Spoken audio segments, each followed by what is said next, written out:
Harsha hospital, centre for plastic and cosmetic surgery, liposuction, tummy టక్, breast surgery, lip, చిన్ and nose correction సేవలు. మీ అందానికి నమ్మకమైన చిరునామా హర్ష హాస్పిటల్స్, కొంపల్లి, హైదరాబాద్. బాస్ వెళ్దామని ఒక మీడియాలో చెప్పిండు ఆల్రెడీ. కాబట్టి అలాంటి వ్యక్తులకు కొంచెము మూమెంట్ ఇవ్వకండి అని కోరుతున్నాను. అంటే మీరు బాధపడద్దు, మీడియా కూడా 100% మీకు సపోర్ట్ చేస్తుంది. అదే ఈ విషయంలో మీరు కొంత క్లారిటీ ఇవ్వాలన్న ఉద్దేశం వస్తుంది. సో మీ అభిమానులకు పోలీస్ డిపార్ట్మెంట్కి మీరు రిక్వెస్ట్ చేసి, నేను మీడియా మిత్రులకు నేను ఒకటే కోరుకుంటున్నా, దయచేసి ముందు వెనక వెరిఫికేషన్ చేసుకొని పోలీస్ వాళ్ళని కూడా అడిగి, దయచేసి నేను సోషల్ మీడియా నుంచి వచ్చా, నేను సోషల్ మీడియాని నాదే నాకు శాపంగా మారుతుందని నేను ఏ రోజు కూడా అనుకోలేదు. నేను ఒక ఆడపిల్లని, దయచేసి చెప్తున్నా, ఇందులో నా ఇన్వాల్వ్మెంట్ ఉంటే మళ్ళీ చెప్తున్నా, మీరు ఏం చేసినా నేను పడ్డానికి సిద్ధం, నేను ఎక్కడికైనా వస్తాను. కానీ అనవసరంగా నన్ను దయచేసి బ్లేమ్ చేయకండి ముందు వెనక తెలుసుకోకుండా. ఇందులో నా ఇన్వాల్వ్మెంట్ 1% కాదు కదా, 0% కూడా లేదు. ఆయన జస్ట్ ఫేమస్ అవ్వడం కోసమే నాతో మాట్లాడాడు కూడా, నువ్వు వస్తేనే నేను మాట్లాడతాను అని చెప్పి. ప్రతి ఒక్కరిని కూడా ఆయన అట్లనే అప్రోచ్ అవుతున్నారు, సెలబ్రిటీస్ని. నేను కనుక్కున్నాను కూడా, ప్రతి ఒక్క సెలబ్రిటీ ఇదే చెప్తున్నారు.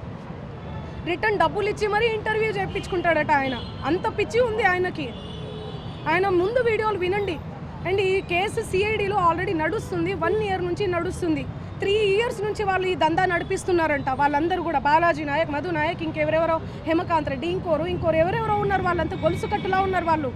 నాకు అసలు తెలీదు.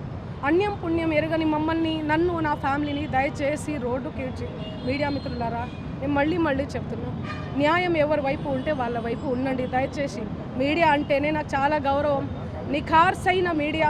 దయచేసి చెప్తున్నా, మళ్ళీ చెప్తున్నా, వాస్తవాలు చెప్పండి, అవాస్తవాలు వద్దు. సడన్గా ఇట్లా ఏం తెలియకుండా ఎవరో వచ్చి నా మీద ఎలిగేషన్స్ వేస్తే దయచేసి మీరు పెట్టుకోకండి. ఎందుకంటే నేను ఒక ఆడబిడ్డని, గిరిజన ఆడబిడ్డని. ఎవరెవరో పడనోళ్ళు మా ప్రోగ్రామ్కి రాలేదు, అంత బలుపా, అంత ఓవర్ యాక్షనా, ఏమేమో ఉంటాయి. వాళ్ళు వచ్చి పడదు అని చెప్పి ఏదేదో మాట్లాడుతుంటారు. మీరు అట్లా పెట్టుకోవడం చాలా తప్పు. దయచేసి మీడియా మిత్రులు, నా ఫ్యామిలీ లాంటి వాళ్ళు, నా ఫ్యామిలీ మీడియా అంటేనే నా ఫ్యామిలీ. నేను కూడా ఒక జర్నలిస్ట్గానే వచ్చాను, కానీ ఎవరిని ఏ మాట అనకుండా నా కష్టాన్ని నేను నమ్ముకొని, నా పాటను నేను నమ్ముకొని ముందుకెళ్తున్నా. నా మీద పార్టీ ముద్రలు వేసినా కూడా నేను వద్దు ఈ పార్టీ అని చెప్పి అప్పుడెప్పుడో ముందుసారి సిచ్యువేషన్ని బట్టి వెళ్ళి పాటలు పాడిన. పార్టీ ముద్రలు వేస్తే 2023, 2024 ఎలక్షన్ మూమెంట్లో అసలు నేను ఎక్కడ కూడా కనిపించలేదు, ఎవరికి పాటలు కూడా పాడలేదు. అవునా కాదా?